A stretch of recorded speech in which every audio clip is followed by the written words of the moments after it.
everyone, it's Suzanne. I wanted to introduce you to my guild and give you some ideas about how I've been playing it. I don't have a lot of experience, but I really enjoy going through the mechanics. I enjoy mapping things out. I enjoy the storytelling that's involved. You can see that my handwriting is pretty sloppy, and I don't really have stories written out here, but I do make enough notes to keep track of the encounters like most people probably do. I keep track of individuals' encounters with the creatures that we come across, the different monsters, and any other notes that I think I might want to use to go back and refresh my memory. What I had done when I started was created a guild of 12 members.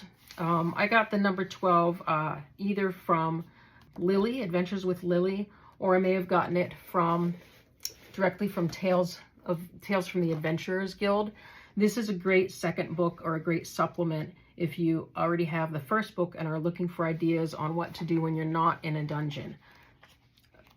I've only started with, the beginnings. This is not like a set of rules where you have to follow every rule. This book is a set of ideas that you can use to incorporate into your play however you like. So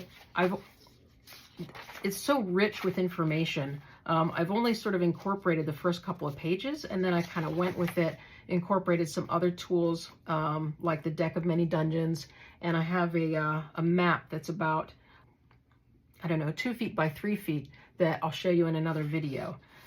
What I've done here is created a troop so that I've got adventurers built, ready to go out on a new adventure. I have one of each character, and then the next 4 were a random dice roll of the characters. We've talked about the settlement size, where their home base is, and how they move in between different areas on the map. So I'll get the map out and show you that at the end of this, just so you have some context. But, there's an awful lot of rules here. Stealth for thieves, travel, encounters while you're traveling, what to do with treasure, banks.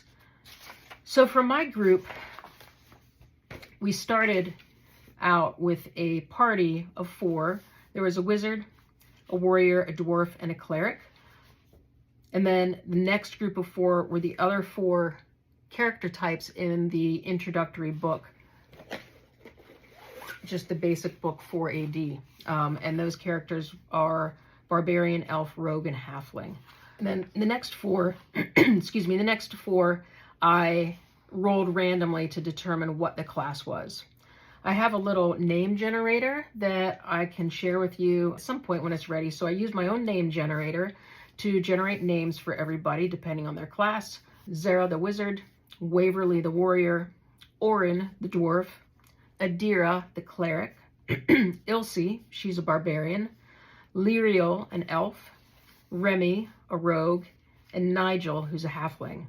Just by a random roll of the dice, most of my characters are females. I just rolled a 6-sided die, and odds were female, evens were male.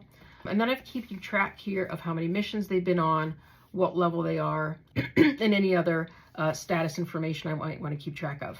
My guild list is not quite up to date, and I'll tell you why in a second. But I also want to point out number 13 here, which is a dog.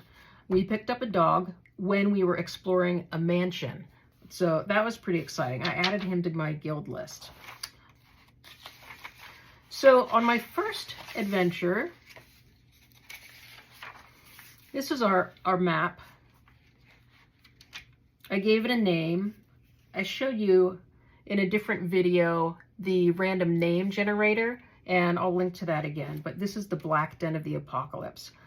I'm pretty sure this was just a fairly routine, straightforward 4AD adventure. We ran into lots of different monsters. I sketched them in the perimeter here based on their picture on the monster cards. We got some treasure, we had vermins, we had minions. We didn't run into any weird monsters, and I had to create the final boss when I was just tired of playing. For the first adventure, it took a long time because I was going through the mechanics and refreshing myself as I played. So some people will say just to the time limit of 45 minutes, and at the end of 45 minutes, the next room will contain your final boss monster. It took me at least 45 minutes to just do 2 or 3 rooms the first time I played. Obviously, that gets faster as you go and get more familiar with things. One thing that you can choose to opt out of is checking for door locks, if this door locked or not. Someone in the Facebook group recently posted a deck of door cards, and I'm going to print those out, and if it's okay with him, I'll review those as well. It's just a deck of, I believe, 20 cards that have, I believe, 60% chance of being locked, and if it's locked, there are some stats on the back about what it will take to break the lock or pick the lock, and otherwise they're empty doors. So the cards would speed that up from a dice roll. There's a lot of dice rolling in this game, obviously, but you can also skip that and just call it a door and listen at the door or do whatever you like. This adventure went pretty well. Everybody came out alive. One person leveled up. I wasn't doing that correctly in the beginning as well. I didn't realize when during the adventure you could level up. You can level up while you're in a dungeon. I waited until we came out, and then I believe I gave retrospectively 2 or 3 rolls to the characters that had earned it in the dungeon, just to give them a chance, but only one person leveled up. In my dungeon book here, my map book, I keep track of the encounters in a table, the treasure they found, money, gems, types of weapons, magic sword and magic bow, and who the party was. So this is a nice tabular way, but at the same time, I'm keeping track of more details in a log. You know, what kind of story do I want to tell in retrospect? I've seen very intricate logbooks with wonderful artwork, fantastic penmanship that tells a true story. I would like, or by true story, I don't mean like truth. I mean, it's a story, you know, not just scrawlings in a book. It's got plot, it's got character, it has events. That's all going on in my mind, but I have not made the time to get it in journal form. For me, I don't feel relaxed doing that. It's a little bit stressful to think about doing that. I prefer to spend my time in this game doing the maps, doing a visual layout, thinking about the story arc. So maybe when my life is a little less chaotic and I have more time for journaling for the game, so aside from journaling just for, you know, my non-game life, then I can incorporate that. So I really admire the people that do that, and I really enjoy watching those types of videos. So for my second mission, you know, like I said, I created a guild, okay, troop list. I took the next 4 characters, which were the other 4 types of characters, so that I would have experience with all the different types, and then I could sort of choose how I wanted to divide up characters or create groups for subsequent adventures, depending on where their home base was. My goal is to really create an overall story arc. There's a land of Norandal that belongs to 4 AD, but I wanted to create some detail within that. And like I said, I'll show you the hex map that I have and how I'm currently using that. So the second troop went on an adventure called the Excavation of Corrupted Souls. That map looks a little bit like this. I highlighted with gray. It gave it a different look, but it may not show up well on the camera, so I'll try and get some pictures of that to show you. Just hold it up a little bit closer to the camera here. I kind of like the way the gray turned out. In this adventure, we had an encounter with a lady in white, and she gave us a quest. This is something that you can choose to do, depending on who you run into. If you choose to follow the quest, then you have something to work towards besides just fighting monsters the whole time and trying to get the boss monster and escape from the dungeon. So I thought I would try it, and I'm really glad that I did, because it changed my approach to playing for this round. The quest was, let peace be your way.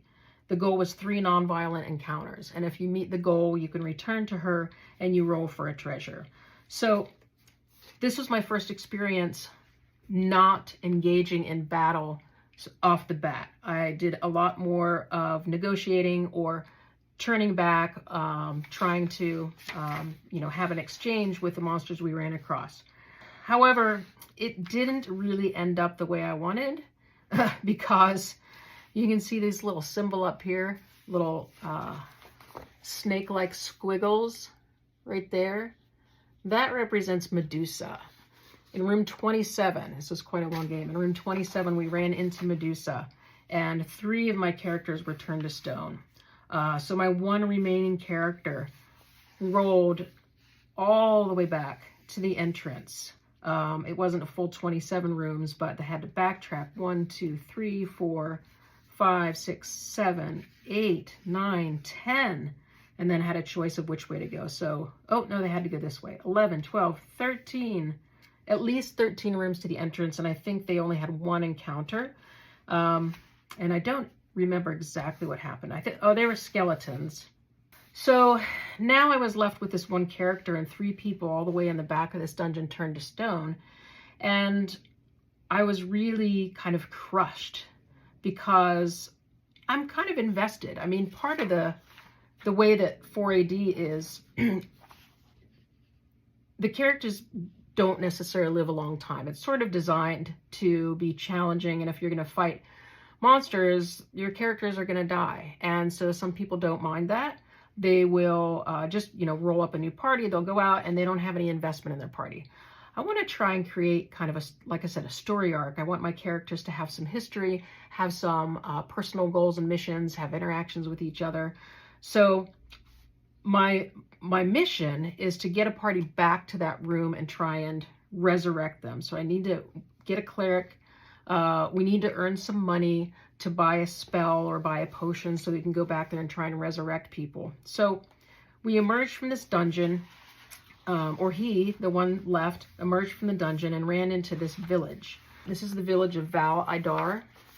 Population of 50. There's only a handful of buildings in this village.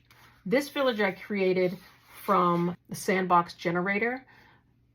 I'll show you that in another video.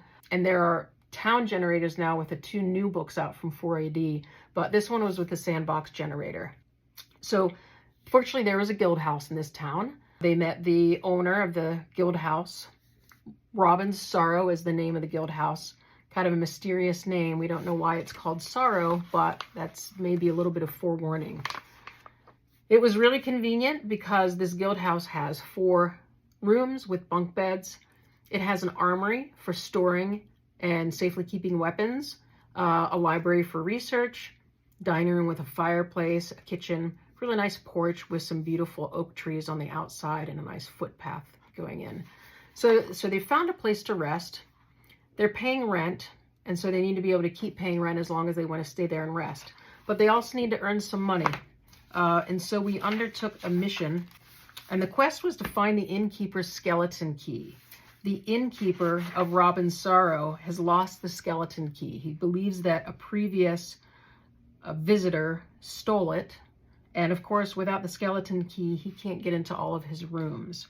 So if we find the skeleton key, he will give us a reward. Monetary reward will allow us to buy the potions, buy the spells that we need to go back and resurrect our 3 stone souls back in the excavation of corrupted souls. So we want to uncorrupt them, we want to unfreeze them and get them back.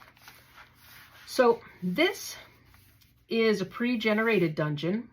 You can kind of see I don't have all the notes with the room numbers or anything about our encounters. And I want to show you how I created this pre-generated dungeon. And this is kind of the whole point of this video. But I wanted to give you some backstory because I think it's interesting.